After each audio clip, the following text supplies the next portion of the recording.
Mr. Grimes is here. Thanks, sir. We'll call a meeting to order. Crystal, do we have a quorum, please? Mayor Moss is present. Councilmember Contreras present. Councilmember Gillian present. Councilmember Rundebaum is not here this meeting. Mayor Pro Tem Young is present, and Councilmember Crummell present. Thank you. Could you all please stand? Join me in a moment of silence and then the pledge, please.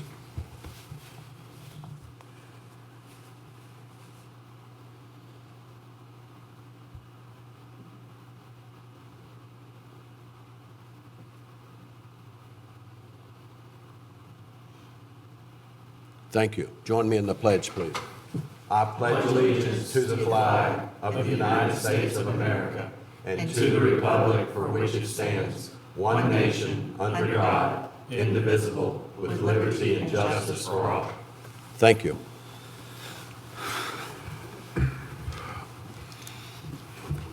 Crystal, do we have any public comments? No, sir. Thank you. Item number 1 is to approve City Council minutes, February 27th, 2024 meeting. Do we have a motion, please? I'll make a motion that we approve the City Council minutes, February 27th, 2024. We have a motion. Do we have a second? Second. Any questions or discussion? All in favor? Thank you.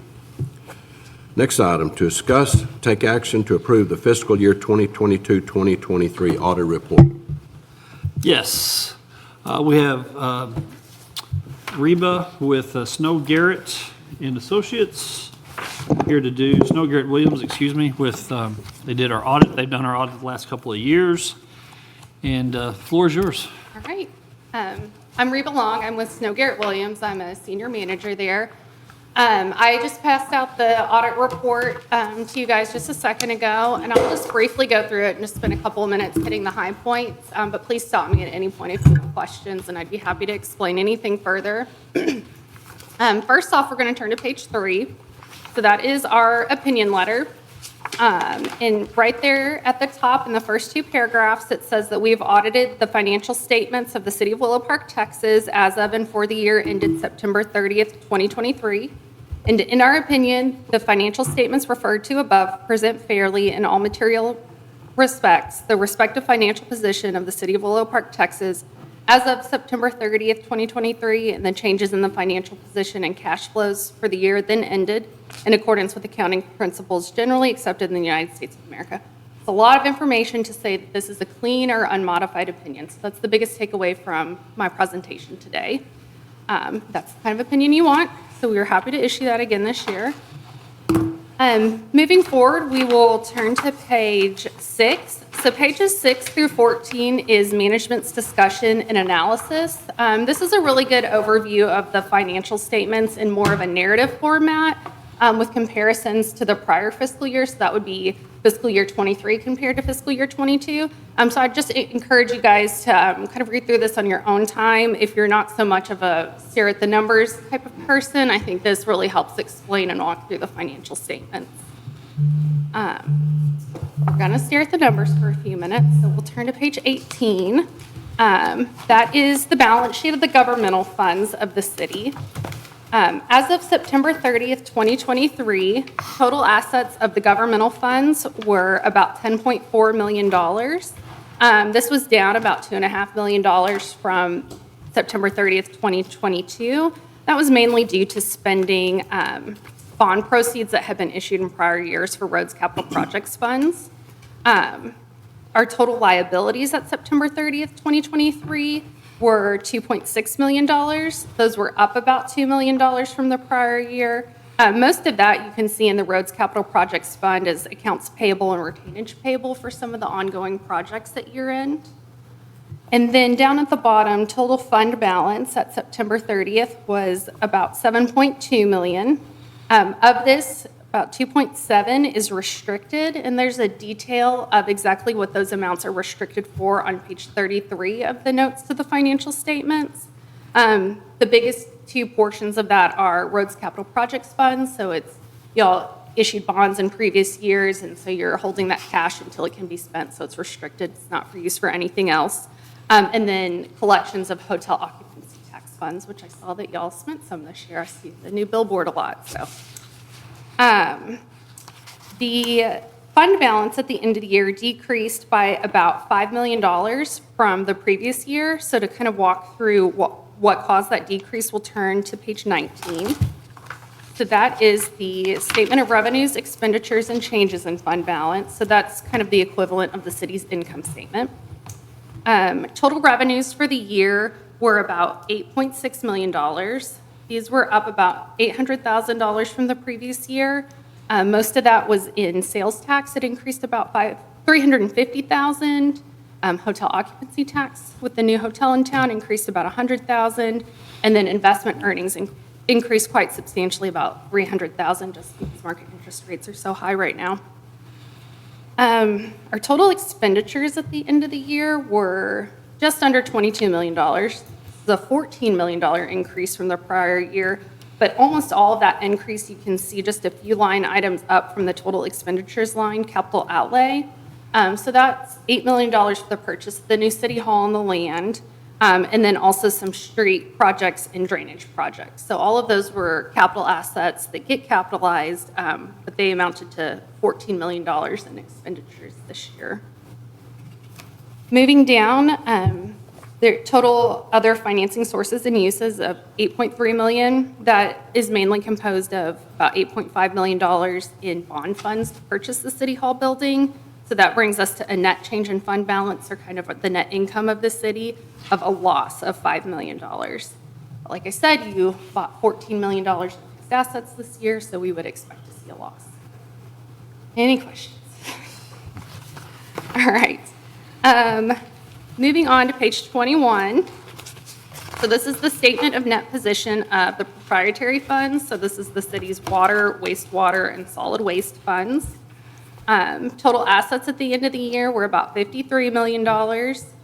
Those were down by just under $3 million from last year. Most of that is just spending funds that y'all had issued bonds for in previous years, and also the receivable from Hudson Oaks for their portion of the water line project decreased as that project neared completion. Total liabilities were about $38 million, which were down about $4.5 million from the prior year. Most of this is because last year y'all had almost $1 million in unspent grant funding. So as part of the COVID funding that the city got, there was, I think it was $961,000 that was sitting as a liability because y'all received the cash from the government but hadn't spent it. So it was in your liability section. And then also your liabilities decreased by about $3.2 million for this current year long-term debt payments. So that brings us to a total net position for the proprietary funds of $15 million. That increased by about $1.7 million from the prior year. So we'll turn the page and kind of walk through the change there. This is the statement of revenues, expenses, and changes in net position, so the income statement of the water, wastewater, and solid waste funds. Operating revenues were about $4.4 million. These were pretty well in line with fiscal year 22. I think it was only up by like $30,000. But operating expenses of $3.8 million was up over $500,000. The biggest chunk of that was in personnel, and we've seen that across all of our cities. Just retaining talent is expensive. Getting a full staff is expensive. And then the rest of that $500,000 change was kind of evenly distributed through those other categories. And just as we've seen, everything is expensive right now. So there wasn't any one thing that I could point to that really drove that increase other than just increasing prices all around. Our non-operating revenues of $666,000. Biggest portion of that is at $961,000 of grant funding. That was recognized this year in the wastewater fund to build a sewer line along Bankhead. And then moving down, we have total contributions of $378,000. That's some money the city of Fort Worth gave y'all to build the water line a little bit bigger than it needed to be, just for excess capacity in the future. So that gives us a change in net position, or the net income of these funds, of about $1.7 million for the year. But I just want to make sure to point out that the $961,000 of ARPA funding, or the federal grant funding, and then the $378 of the Fort Worth Waterline contributions, those are one-time revenues. That's about $1.3 million of one-time revenues in this fund. So the change in fund balance would have been quite a bit smaller, but still positive. So just trying to point out those like one-time issues. That's all I had really planned on going through in the financial statements. We have a couple of other letters that I can go through, but I wanted to stop and see if there's any questions about any numbers I went over. You're doing great. Leah, you don't have questions about numbers or? Okay. She's doing awesome. And if Leah doesn't, she knows I don't. I could talk about these all day, but No, I know it'd be you could. really boring for everyone else. But you're doing great. Thank you. All right, we will skip all the way forward to page 68. So this is our internal control letter. This is required when we audit any governmental entities that we look at internal controls and compliance. And we're happy to report we had no internal control findings and no compliance findings that we need to report to you guys tonight. And then on page 74, this is our single audit opinion letter. Because you guys spent more than $750,000 in federal grant funds this year, we were required to do a single audit which tests internal controls over federal grant money and that they were spent in compliance with what the grant regulations are. So the two programs we tested this year were the fiscal year 23 expenditures of the TWDB bond for the Fort Worth Waterline project, and that was about $1.9 million of expenditures. And then we tested the $961,000 of the COVID grant funding and had no internal control findings, no compliance findings. Everything was spent like it should have been and approved, bid, and all of that. So that's all I have tonight. Very good. All right, thank you. Thank you. We need a motion, sir. Do we have a motion to approve the audit report? I'll make a motion to approve of the fiscal year 2022 to 2023 audit as presented. Thank you. Do we have a second? Second. Any other questions or discussion? All in favor? Thank you. Thank you, Ms. Long. Thank you. She can do my taxes. Be a neck short. Item number 3, discuss and take action to approve a final plat for lots 1 through 6, Block 1, Haney Complex being 31.247 acres, Eliza Oxer Survey, abstract number 1031 in the city of Willow Park, Parker County, Texas. Ms. Tony. Good evening, Mayor and Council. Applicant and surveyor Scott Crawford of Baird Hampton and Brown, who is here tonight, along with property owners Dustin and Jamie Haney, proposed to plat 31.247 acres located south of East Bankhead Highway into lots 1 through 6.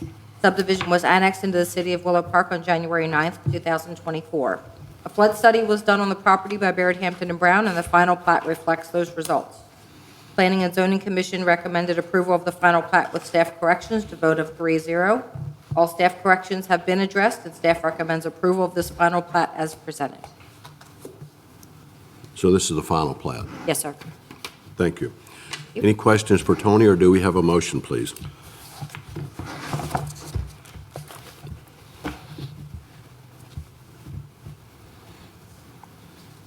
I'll make a motion to approve a final plat for lots 1 through 6, Block 1, Haney Complex being 31.247 acres, Eliza Oxer Survey, abstract number 1031 in the city of Willow Park, Parker County, Texas. Thank As you. presented. We have a motion. Do we have a second? Second. Any other questions or discussion? All in favor? Thank you. Thank you, Tony. This time, we'll be going into executive session at 6:15 PM.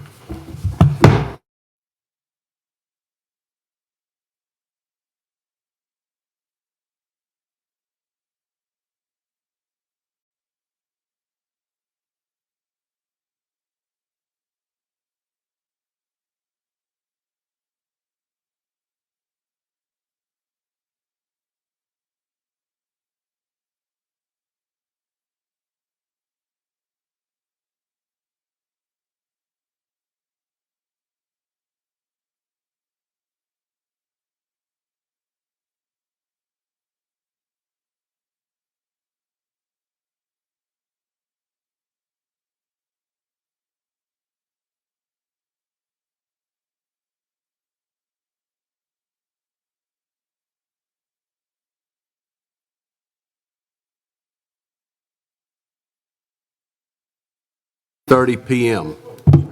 We on, Yes, sir. Rose? Yes, sir. Okay, we're out of executive session at 6:30 PM. We'll go back to item number, out of executive session.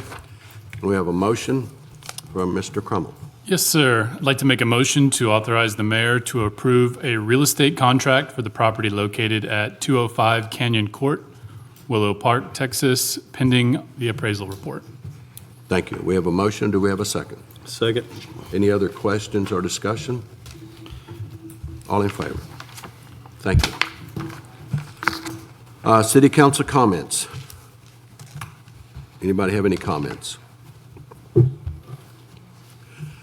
I would like to thank Brian, Candy, and Jake for the last couple of years for the job they've done on the financials. I think it was 3 short years ago, we had problems finding someone to do our audit. Is that right? 5 years ago. Was it that long ago? Yes, sir, it was. So Brian and Candy, Jake, they've done a great job, and now we've got someone local. Wasn't it 2 years ago we had someone from Minnesota doing it? Yes, sir. It's a good firm, CLA. Yes, sir. My So- firm. Pardon? That's my firm now. No, I'm because just they're in saying, Minnesota, but not we got Texas. somebody local, Yes. so I think it, We had to explain to them that Texas did not have a state income tax, and the city of Willow Park didn't assess an income tax. anyway. Thank you all guys for straightening that around, and great financial report. Anything else? Mr. Grimes? I want to echo that. Candy and Jake did a fabulous job. I just didn't want to, I'd be remiss if I didn't say that.